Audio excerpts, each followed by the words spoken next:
Jai Shri Radhe, Sab Vaishnav ko Jai Shri Krishna. It's day 246, Varta 249, the story of Chaturbhuj Das Mishra, Saraswat Brahmin. Bhav Prakash. This is a very close Sakhi of Sri Chandravali ji in the eternal Leela. His name is Charumati, who manifests from Vishakha ji and is thus a personification of her tamasi, divine loving sentiment.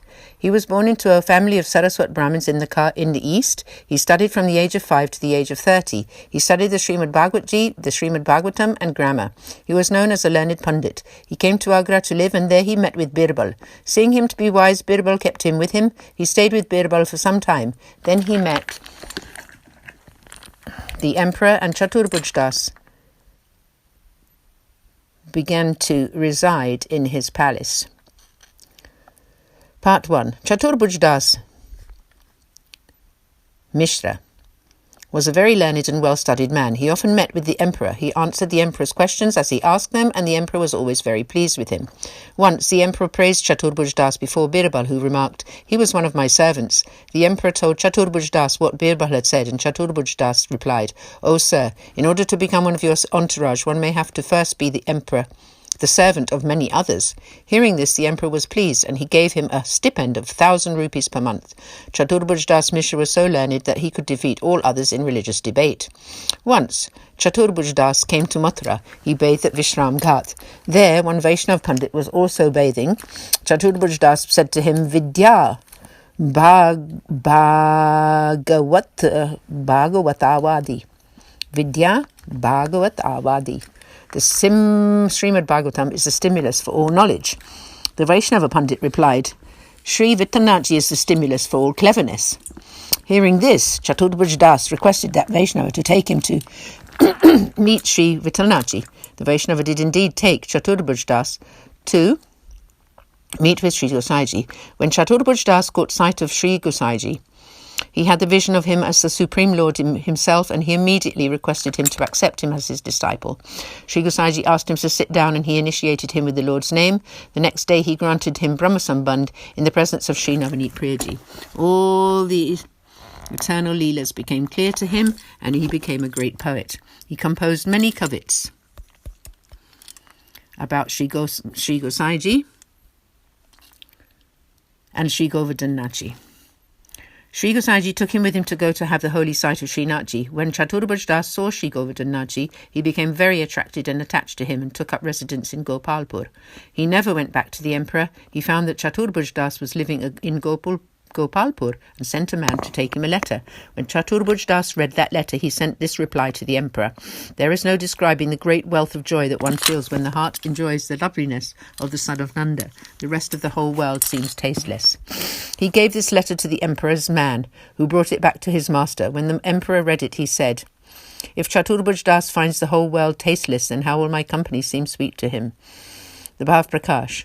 The meaning of this story is that one knows when their mind is attached to the Lord, when the rest of the world seems trivial, and they no longer have any feelings of I, me, and mine for anything. They have love only for the Lord's feet. Thus concludes Varta 249, the story of Chaturbhuj Das Mishra, who was the recipient of Sri Gosaiji's great grace and an accomplished Vaishnava. There is no end to his tale. Varta 250 now, the story of Chaturbhuj Das, son of Kumban Dasji, who is the one of the Ashtachart poets, Bhav Prakash. In the eternal Leela, this Chaturbhuj Das is Sri Thakurji's cowherd friend Vishal Sakha in the day and Vimal Sakhi in the night. They manifest from Lalitaji and are thus personifications of her tamasi, divine loving sentiment. Chaturbhuj Das was born to Kumban Das in Yamunavata. Kumban Das already had 5 sons who were attached to worldly things, and Kumban Das was very sad, thinking, "I have not yet had a son to whom I can tell my inner mind." He sent his first 5 sons away from the home.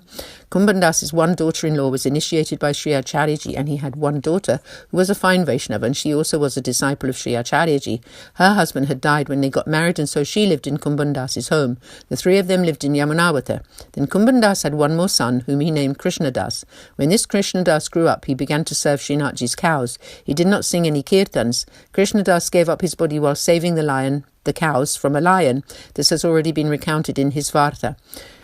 Kumban Das still wished for a son with whom he would be able to discuss the Lord to his heart's content. He was always sad because of this.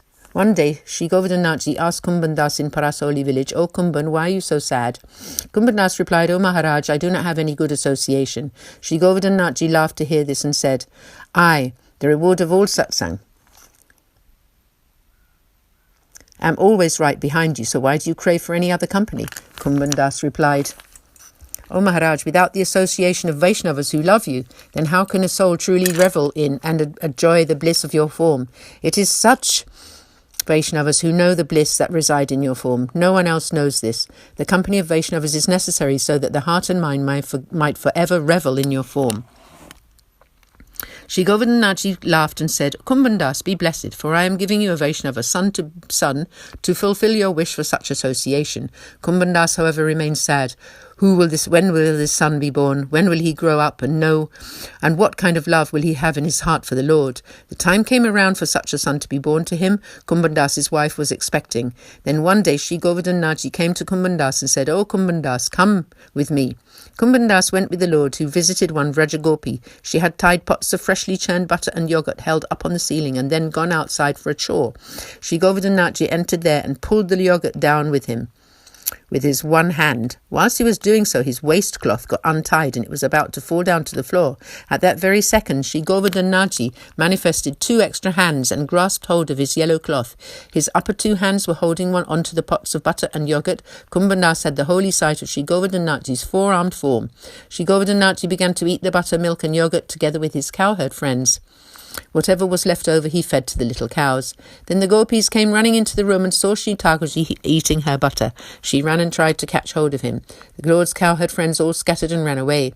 Kumban Das and Shri Govardhanaji remained standing there.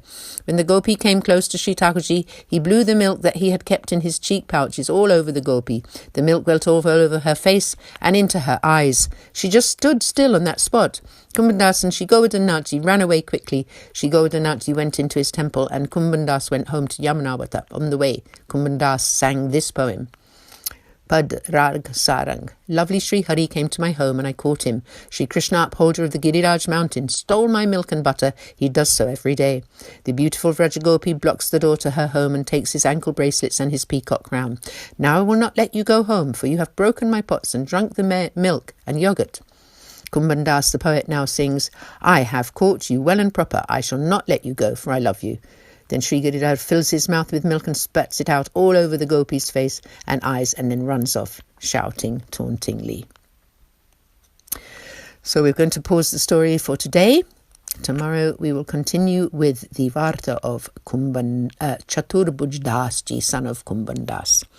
Aaj ke Anand ki jai. Jai Jai Shri Radhe. Sab Vaishnavon ko Jai Shri Krishna. Shri Shri Das Bihari Niju ki Jai. Jai Shri Radhe.